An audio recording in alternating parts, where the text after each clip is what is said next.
Assalamualaikum warahmatullahi wabarakatuh. Semangat pagi anak-anakku. Bagaimana kabar kalian? Baik-baik saja bukan? Alhamdulillah. Pada kesempatan ini kita masih diberi kesempatan dari Allah Subhanahu wa taala untuk belajar walaupun dalam keadaan mewabahnya pandemi COVID-19. Semburat mentari hingga penyengat, semakin hari tetap semangat. Ya, sebelum pelajaran dimulai, mari kita awali bersama pembelajaran pada hari ini dengan membaca basmalah. Bismillahirrahmanirrahim. Selanjutnya, silakan siapkan alat tulis dan buku pelajaran kalian. Ya, sudah? Pembelajaran kita kali ini, tema 6, subtema 2. Tema 6, subtema 2. Tema 6 adalah menuju masyarakat sejahtera. Adapun subtema 2 adalah membangun masyarakat sejahtera. Kali ini adalah pembelajaran pertama. Adapun ruang lingkup pembelajaran tema 6 subtema 2 pembelajaran pertama adalah kegiatan pembelajaran kita nanti adalah menentukan kalimat utama dan gagasan utama dalam setiap paragraf. Yang kedua, menuliskan pasal-pasal yang mengatur tentang hak warga negara Indonesia. Yang ketiga, menuliskan perilaku warga negara sebagai upaya mempertahankan kemerdekaan Negara Kesatuan Republik Indonesia. Nah, dari kegiatan pembelajaran ini, maka bisa kita pahami bahwa muatan pelajaran pada kesempatan kali ini adalah bahasa Indonesia, pendidikan Pancasila dan kewarganegaraan, dan ilmu pengetahuan sosial.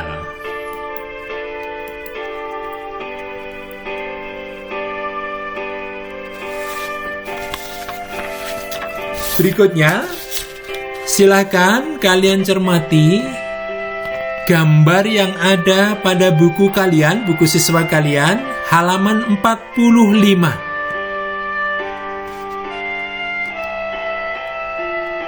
Ya, gambar yang ada pada halaman 45 dari buku siswa kalian seperti dalam tayangan ini, ya.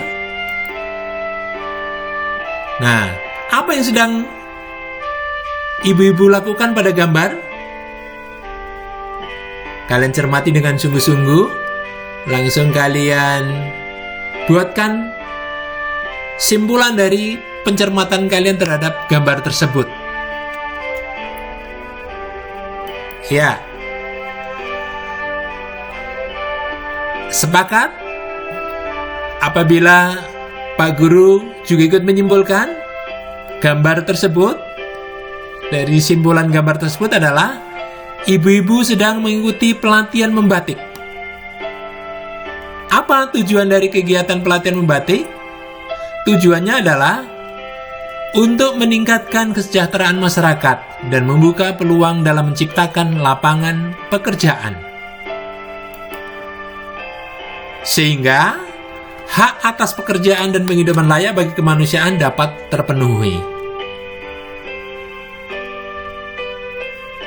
Nah, selanjutnya, apakah sebenarnya hak itu? Untuk menjawab pertanyaan ini, ayo kita membaca. Silakan kalian buka buku kalian pada halaman 46, ya. Itu ada bacaan, ada teks bacaan sejumlah 5 paragraf. Namun dalam kesempatan ini, dalam tayangan ini, Bapak tampilkan, Bapak nukilkan, Bapak ambil 2 paragraf dari 5 paragraf yang ada. Ya, Bapak bacakan. Hak sebagai warga negara Indonesia. Hak adalah sesuatu yang mutlak menjadi milik seseorang atau sesuatu yang seharusnya diterima seseorang. Hak warga negara Indonesia ditentukan dalam pasal-pasal Undang-Undang Dasar Negara Republik Indonesia tahun 1945. Berdasarkan ketentuan dalam Undang-Undang Dasar Negara Republik Indonesia tahun 1945, hak warga negara Indonesia banyak bentuknya. Berikut beberapa bentuk hak warga negara Indonesia. Setiap warga negara Indonesia berhak mendapatkan perlindungan hukum. Hak ini dapat diperoleh warga negara Indonesia, salah satunya dalam bentuk perlindungan hukum saat menjadi saksi dalam perkara hukum. Perlindungan hukum juga bisa diberikan atas hak kekayaan intelektual seseorang seperti hak cipta. Sebagai contoh, hak cipta dalam penerbitan buku. Biasanya yang diberikan hak cipta atas isi buku adalah penulis dan penerbit. Mohon maaf, di kalimat terakhir ada kata adalah yang seharusnya ada huruf L, tetapi di situ tertera titik koma. Mohon maaf, Bapak salah ketik. Nah, dari teks ini, ya, dari teks bacaan ini yang terdiri dari 2 paragraf ini, kalian tentunya sudah bisa menyimpulkan bahwasanya yang dimaksud hak adalah sesuatu yang mutlak menjadi milik seseorang atau sesuatu yang seharusnya diterima seseorang.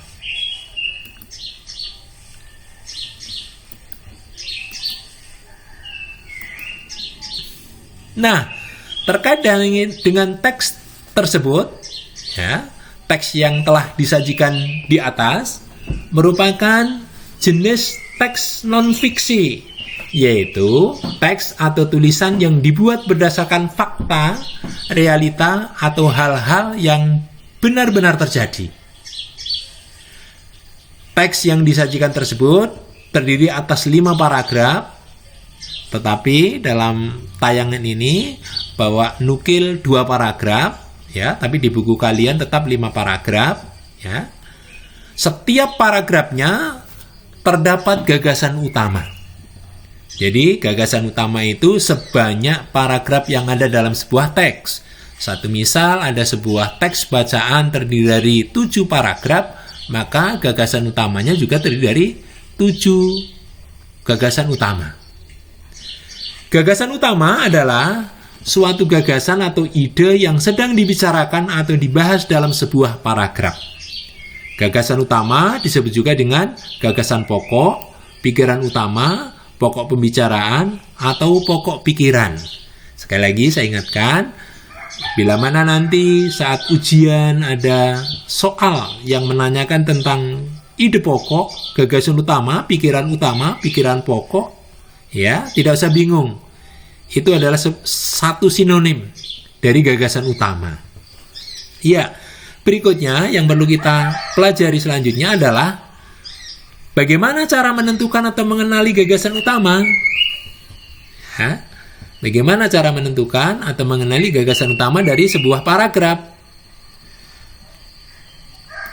Cara yang pertama adalah membaca teks dengan cermat, kemudian menjawab pertanyaan yang sedang dibahas pada teks tersebut.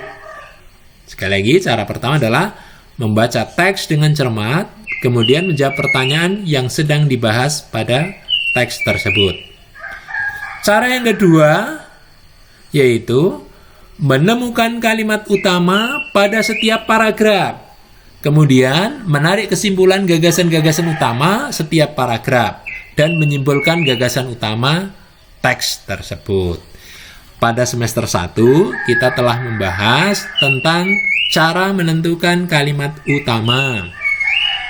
Ada yang di awal paragraf, ada yang di akhir paragraf, ada yang di tengah paragraf, ada yang bisa di awal dan di akhir.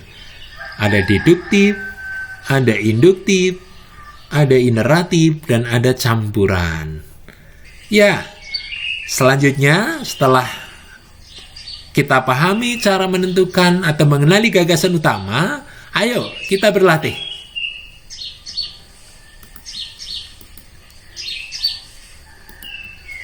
Ya,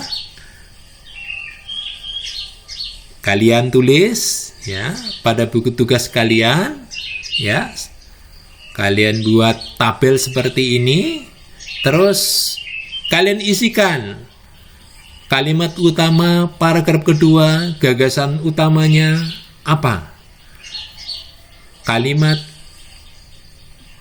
paragraf ketiga, kalimat utamanya apa? Gagasan utamanya apa? Dan berikutnya. Contoh tadi kalimat pertama, paragraf pertama, kalimat utamanya adalah hak warga negara Indonesia banyak bentuknya. Adapun gagasan utamanya adalah hak warga negara Indonesia. Ini tugas kalian untuk melengkapi kolom-kolom untuk paragraf kedua, ketiga, keempat, dan kelima. Ya, siap berlatih bukan? Ya, sekarang kita lanjutkan.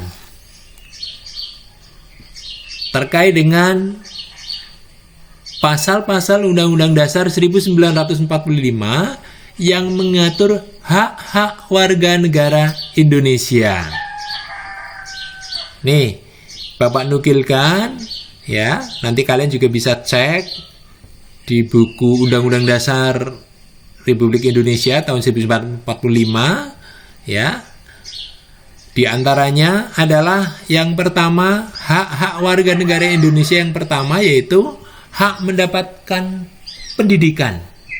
Ketentuan dalam Undang-Undang Dasar 1945 yaitu pada pasal 31 ayat 1. Yang kedua, hak warga negara Indonesia bebas memelihara dan mengembangkan nilai-nilai budaya nasional.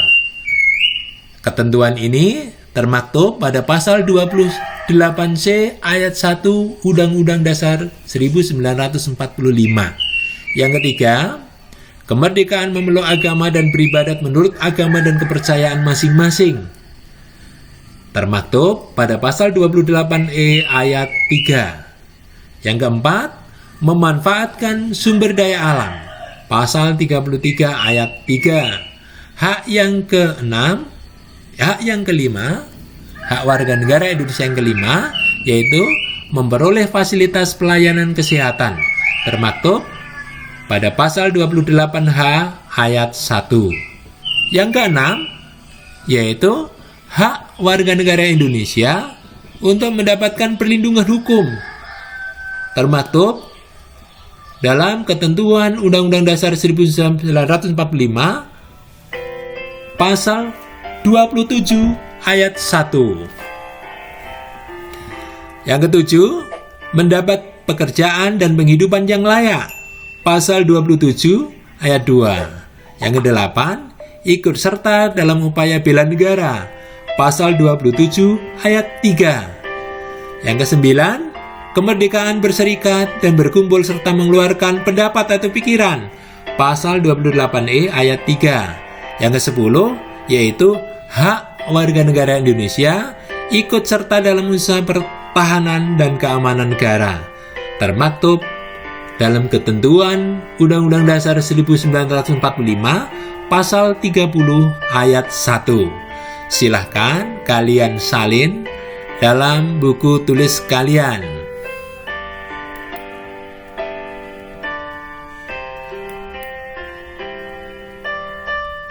Ya, sudah? Sekarang kita lanjutkan pembelajaran kita. Kita lanjutkan belajar kita. Ya, salah satu hak yang dimiliki warga negara Indonesia itu setiap warga negara bebas melakukan usaha untuk terwujudnya kehidupan yang layak. Ya, tertera atau maktub pada pasal berapa tadi? Silahkan dicek lagi. Salah satu usaha yang diciptakan oleh warga negara Indonesia adalah membatik. Selain sebagai mata pencaharian, kegiatan membatik juga termasuk usaha melestarikan warisan budaya nenek moyang.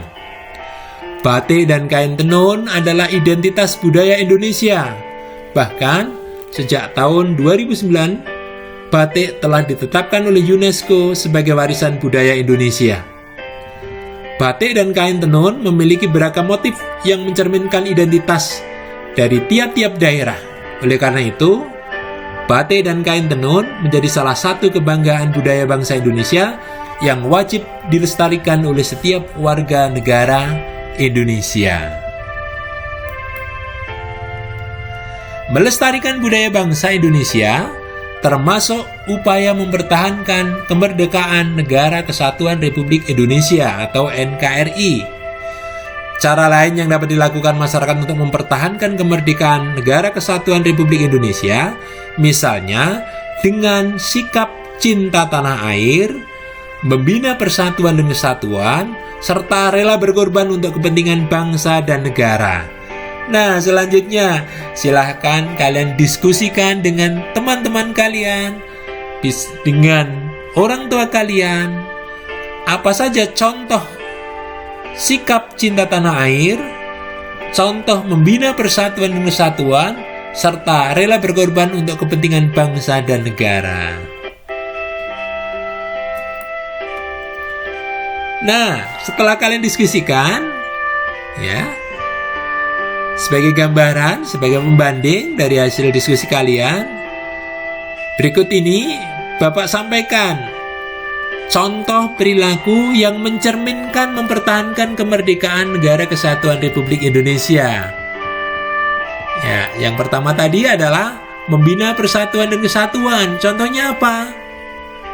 Ya, tidak memaksakan kehendak kepada orang lain, menyelesaikan masalah sosial bersama-sama, ya, musyawarah, menghargai dan menghormati perbedaan, toleransi, berteman dengan siapa saja, mau mempelajari kesenian dari daerah lain, dan menolong siapa saja tanpa membedakan suku. Tentunya masih banyak contoh yang lain. Ini merupakan contoh dari cara mempertahankan kemerdekaan Negara Kesatuan Republik Indonesia dengan cara membina persatuan dan kesatuan. Nah, berikutnya, contoh rela berkorban dalam rangka mempertahankan kemerdekaan Negara Kesatuan Republik Indonesia. Yang pertama, mengutamakan kepentingan umum daripada kepentingan pribadi. Yang kedua, berperan aktif dalam acara peringatan Hari Kemerdekaan. Yang ketiga, bersedia menolong dengan tenaga, pikiran, dan harta. Yang keempat, mengambil sampah di tempat yang umum. Ya. Yang ketiga, yaitu cinta tanah air. Ya, cinta tanah air.